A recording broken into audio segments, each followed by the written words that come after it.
Good evening friends. आज आम घरे रेखा पंचमी पूजा। नन्ना ये चित्र करुँच द्वार देवंकर पूजा।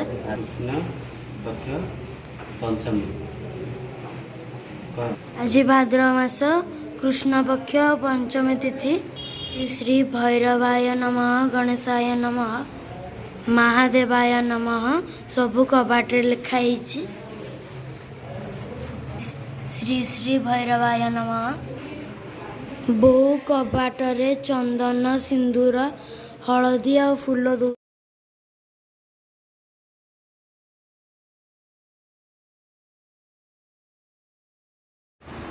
बापा रेखा पंचमी पूजा कौन पे हुए?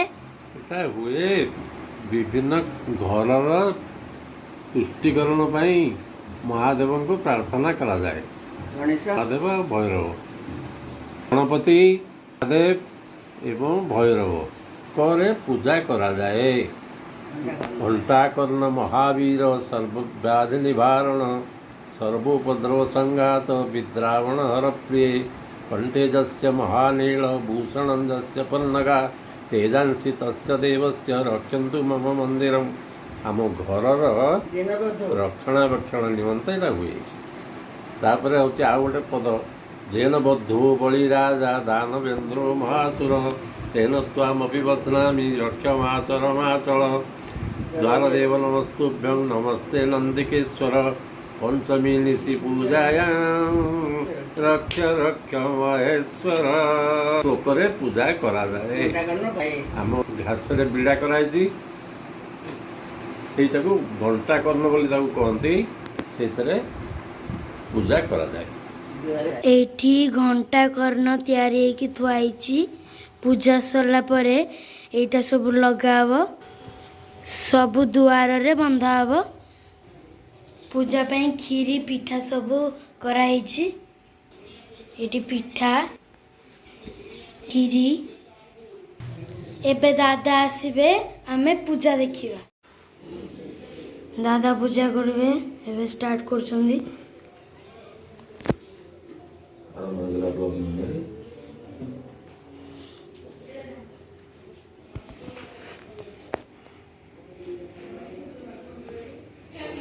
जे जाइला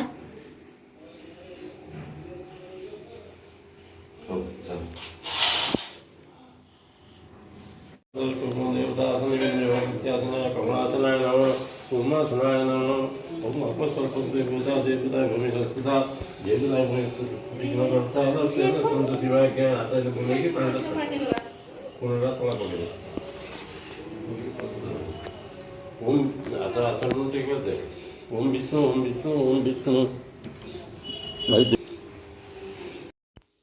एठी पूजा पे बेलपत्र फूल चंदन पानी सब सजाई की रखाई। दांडपट पूजा हाँवाई एबे रेडी होउची।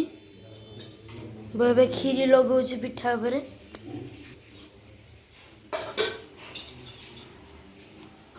दादा भी आसिले री, बापा भी।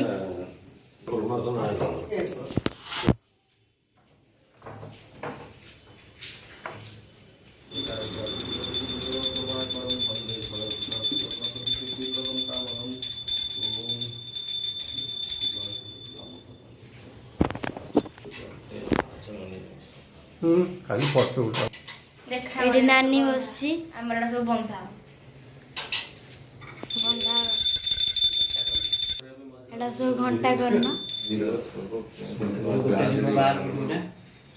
घंटा करना बंधा हबो। घंटा करना बंधा। बाघ मामू खाइबे। बाघ मामू खाइबे। घंटा करना बंधा हैला।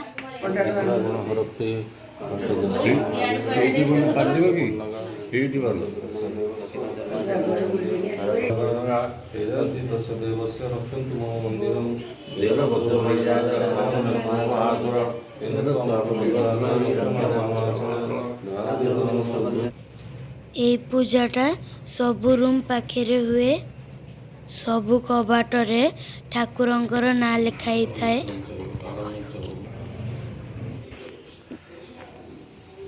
देते